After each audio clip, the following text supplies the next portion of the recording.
She's pregnant with my baby. My brother said those words while standing next to my wife at my own dinner table. 25 years of brotherhood, 15 years of marriage, destroyed in 5 seconds. But when they came back begging for money, I gave them something better. What would you do if the two people you trusted most in this world betrayed you together? Would you forgive? Would you forget? Or would you do what I did? Thank you for listening.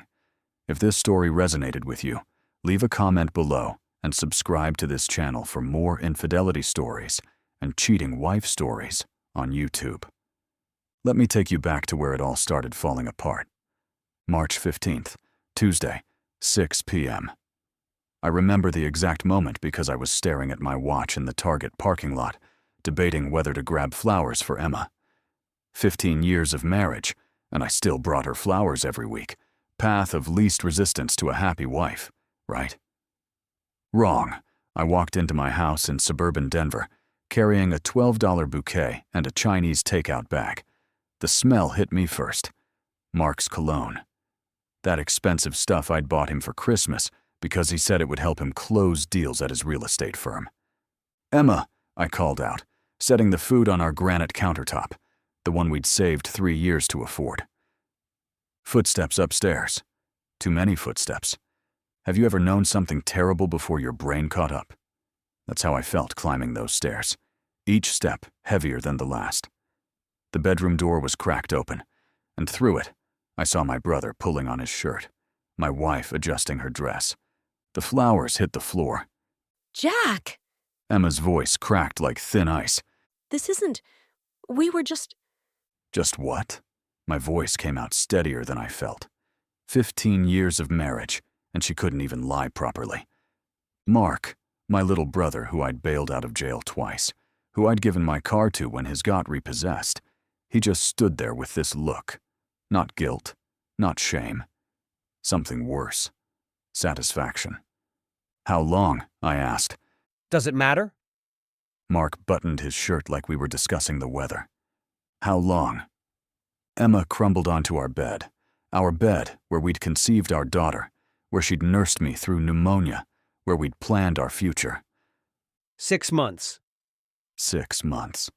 Every Sunday dinner, every double date, every time Mark crashed on our couch because his latest scheme fell through. All of it a lie.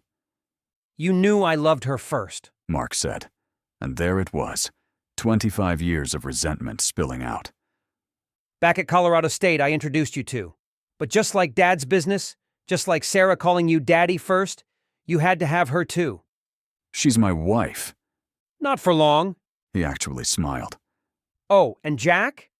She's pregnant. 8 weeks. We were going to tell you tonight over that Chinese food you brought. The room tilted. Ever punch someone you love? There's this split second where your brain screams stop, but your body's already in motion. My fist connected with his jaw, the same jaw I'd taught him to shave when Dad left. We went down hard, years of unspoken rage exploding in my dining room. Stop, please! Emma's screams mixed with sirens. The cops pulled me off him, blood on my knuckles, blood on his lip. As they cuffed me, Emma stood beside my brother, her hand protective over her stomach. My brother's baby. In my wife. The last thing I saw was them standing together in my doorway, in my house, living my life. Denver County Jail smells like bleach and broken dreams.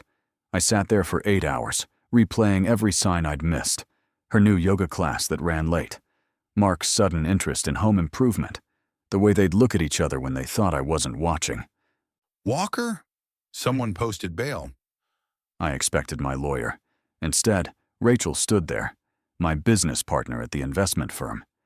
We'd worked together 5 years, but this was beyond professional courtesy. Rachel, what are you... Shut up and walk, Jack. We need to talk. Her Tesla cut through Denver traffic. She finally spoke. The partners saw the arrest report.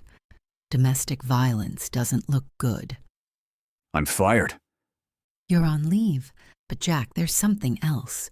She pulled over, turned to face me. I've been tracking some irregularities in the company accounts.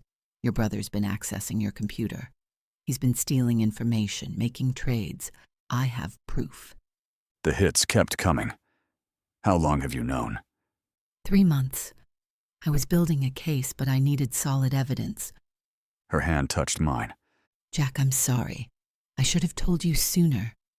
Would I have believed you? She squeezed my hand. You see the best in people. It's your strength, but with family, it's your blindness. The divorce was swift and brutal. Emma wanted everything. The house, the 401k, half my Microsoft stock. Her lawyer painted me as violent, unstable. Mark testified about my history of aggression, conveniently forgetting every time I'd covered his debts. I gave her everything. Moved into a studio apartment in Aurora that smelled like the previous tenant's cats. Ate ramen noodles like I was 25 again. You know what's worse than losing your money? Losing your identity. Going from family barbecues to eating alone at a card table. From tucking in your daughter to staring at water stains on a strange ceiling. At 45, I was starting over with less than nothing. You're an idiot. Rachel told me over burgers at a dive bar. Fight back. With what? I assaulted him. With this. She slid a folder across the sticky table. Bank records, forged documents, SEC violations with my brother's signature all over them. Their real estate business. It's a scam, Jack. They've been using your insider information to defraud investors. Emma's name is on every document. I stared at the papers, seeing my life's work twisted into criminal enterprise. What do you want me to do? What you do best. Rachel smiled, sharp as a blade. Make money. Real money. Then we take them down. Here's the thing about rock bottom. It's solid. You can build on it. Rachel and I worked 18-hour days. She had connections I never knew about. An FBI agent from college. Prosecutors who owed favors. We built a trading algorithm in her garage that made my corporate work look amateur. 6 months later, we'd turned my remaining assets into 7 figures. A year later, Forbes called us the comeback couple of Wall Street. Don't you want revenge? Rachel asked one night, her head on my chest in her penthouse bedroom. I want justice, I corrected. Revenge is emotional. Justice is precise. The opportunity came like clockwork. Emma reached out after the Forbes article. Coffee for old time's sake. Mark would be there too. They had an investment opportunity. I waited at the Brown Palace Hotel, same table where Emma and I had celebrated our engagement. They walked in together, and I almost laughed. Designer clothes couldn't hide their desperation. The pregnancy was gone. False alarm, Emma explained quickly. They'd been trying since. You look good, Jack. Emma attempted warmth. Success suits you. Hard work usually does. I signaled for menus. Tell me about this opportunity. Mark launched into his pitch. Waterfront development, pre-construction prices, guaranteed returns. The same confident patter he'd used to drain Dad's retirement account. But now, I saw the sweat on his forehead, the tremor in Emma's hands. We just need a small investment. Mark finished. Family helping family. Family. I let the word hang. Like when you helped yourself to my wife, or when you helped yourself to my company's data. Emma went white. Jack, I don't know what. Stop. Rachel appeared beside me, elegant in her power suit. Jack and I are partners in everything now, and we know exactly what you've been doing. The investigation's been thorough, I continued, pulling out my phone. 23 victims. 8 million in fraud. The FBI has been building their case for months. You set us up! Mark snarled, the mask finally dropping. No, you set yourselves up. I just made sure justice found you. Have you ever watched someone realize they've lost everything? It's not satisfying like movies make it seem. It's just sad. Emma started crying. Ugly, desperate sobs. Mark tried to run. The FBI agents were already at the doors. They cuffed them right there in the restaurant. Denver's elite stopped mid-bite. Phones came out. Cameras flashed. Someone started live streaming. The city's golden couple being arrested in the hotel where they'd celebrated their biggest deals. "World star!" someone shouted. Emma screamed my name, begged for mercy. Mark just stared. Those eyes looked too much like Dad's. Eyes that once held loyalty. Now, nothing but greed. How could you? He asked as they led him away. I'm your brother. Brothers don't steal wives, I said quietly. Brothers don't steal futures. Brothers don't destroy each other for sport. Please. Emma sobbed. The baby. I lied about the miscarriage.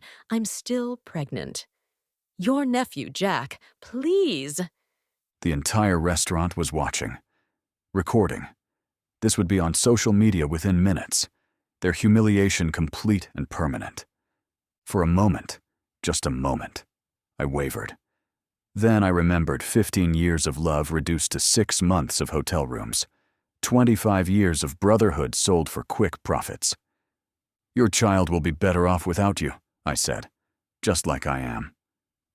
That night, Rachel and I watched the news coverage from her penthouse. Denver spread out below us like a promise kept. 20 to life. She said, raising champagne. Federal charges stick. The baby. Foster system, then adoption. Better chance than with parents in federal prison. We stood in comfortable silence, 2 warriors who'd found something worth protecting in each other. Any regrets? Rachel asked. I thought about Sunday dinners that would never happen, about a nephew who'd never know my name, about the brother I'd invented in my mind, the wife I'd loved who'd never really existed. No, I said finally. Grief, yes, but not regret. You know what I love about you? She turned to face me. After everything, you can still feel. They tried to kill that in you, but they failed. That night, we held each other with the windows open to the Denver sky. For the first time in years, I felt safe. In the morning, there would be depositions and asset transfers, a life to rebuild on foundations of trust instead of lies. But tonight, I was just a man who'd lost everything and found something better. Something real. Something worth keeping. I love you, I whispered. I know. Rachel smiled. I've been waiting for you to figure it out. Have you ever lost everything you thought mattered, only to discover it was weighing you down? That's what betrayal taught me. Emma and Mark didn't just steal my life. They freed me from a prison I didn't know I was in. Now, when young guys ask me for advice about marriage, about family, about trust, I tell them this. Blood doesn't make family. Rings don't make marriages. And sometimes, the worst thing that happens to you becomes the best thing that could have happened. My brother's serving 20 to life. Emma got 18 years. Their real estate investors got their money back. And me? I got everything. A partner who fights beside me instead of behind my back. A company worth more than everything I lost. A life built on truth instead of comfortable lies. Was it worth it? Every single day. Would I do it again? In a heartbeat. Because here's what 25 years of brotherhood and 15 years of marriage taught me. The people who truly love you don't make you choose between them and your dignity. They don't steal your future while smiling at your dinner table. They don't carry your brother's baby while wearing your ring. They stand beside you when you have nothing.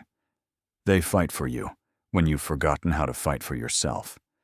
They love you not for what you provide, but for who you are. The family you choose will always be stronger than the family you're born into. And sometimes, just sometimes, losing everything is the only way to find out what you're truly worth. Thank you for listening. Like the video and subscribe for more infidelity stories, cheating wife stories, and inspirational stories about finding the strength to start over.